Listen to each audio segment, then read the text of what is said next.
नमस्कार, सुस्वागतम. भाऊ 1-2 दिवसासाठी कोकणात गेला होता. मला तिथून व्हॉट्सॲपवर पाठवलं की ताई मी हे कोकणी मेवा आणलाय. घरी आल्यानंतर मी पहिले पिशवी काढली की बघूया ॲटलिस्ट भाऊने काय काय आणलंय. तर इथे 4 गोष्टी आहेत. एक तर कोकम आगळ, ओरिजिनल कोकम आगळ कोकणातलं. Oh my God.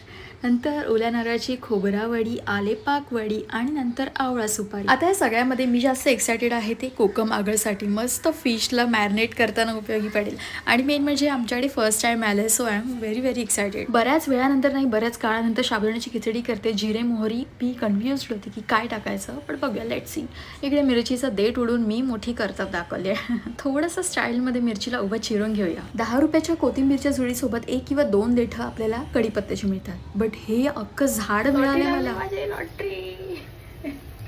एवढा सारा कढीपत्ता. Oh my God. मुफ्त मुफ्त मुफ्त. मुळातच हा स्वभाव आहे की एकदम चिंटकल्या लहान गोष्टींमध्ये हॅपी व्हायचं. तेलामध्ये घेतलंय मोहरी आणि जिरा दोन्ही सुद्धा. कढीपत्ता घेतलाय, कोथिंबीर, मिरची आणि भिजवलेले शाबू तांदूळ म्हणजे साबुदाणे. थोडंसं मीठ ॲड केलंय स्प्रिंकल करून. मिक्स करून घेऊया आणि पुन्हा झाकण ठेवून देऊया. रेसिपीसाठी ड्रायफ्रुट्स चॉप करते, पण ते इतक्यात कम्प्लीट होणार नाहीये. फक्त काजूच चॉप करून ठेवले. दुपारच्या जेवणासाठी फक्त डाळ भात होतं, बट आपण केलेलं लोणचं आहे ना घरी, फक्त ते आता थोडंसं राहिलंय. अख्खी एक बरणी बाकी आहे, बट एक कम्प्लीट संपलेली आहे. संध्याकाळच्या वेळेला मला मार्केटला जायचा अजिबात मूड नव्हता, बट जावं लागलं. तितक्यात थोडासा पाऊस सुद्धा आला, बट तो गायब देखील झाला. सगळं घेऊन आले. आता मी करते इकडे सगळ्यांसाठी मिसळ.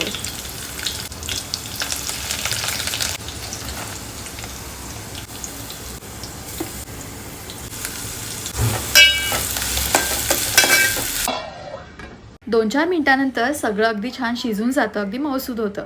त्यानंतर आपण ॲड करूया मसाले. पाणीपुरी मसाला, धणे पावडर, काळी मिरी पावडर, काश्मीरी लाल मिर्च पावडर आणि आपल्या घरातले सगळे मसाले म्हणजे हळद आणि मालवणी मसाला. त्याऐवजी साधा लाल तिखट मसालासुद्धा चालेल. मिक्स करून घेऊया. त्याच्यानंतर मूग मटकी आणि काळ्या वाटाण्याची आज आपण मिसळ बनवणार आहोत.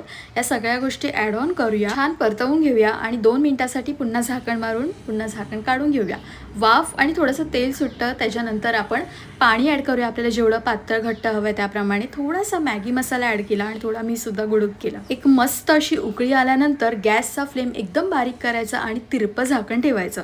मस्तपैकी घरातल्या घरात बिना वाटणाची मिसळ तयार आहे. सुगंध तर अफलातूनच. एवढी भारी झाली मिसळ ना, एकदम एवढी काय म्हणजे टाकलंच काय त्याच्यामध्ये. रेसिपी शेअर केली ना मी सगळ्यांसोबत. होय ना. मम्मी विचारते लसूण पेस्ट वगैरे टाकली का, काहीच नाही टाकलंय. जसं तुम्ही बघितलं तशीच ट्राय करून बघा. रहा नाही जाता. दिवसभराची सगळी कामं करून झालेली आहेत. आता फक्त झोपायच्या आधी जरा कपडे वाळत टाकून घेऊया. खूप म्हणजे खूप कंटाळा आलाय. मी तर चालली झोपायला. See you in the next video. Take care all. Bye.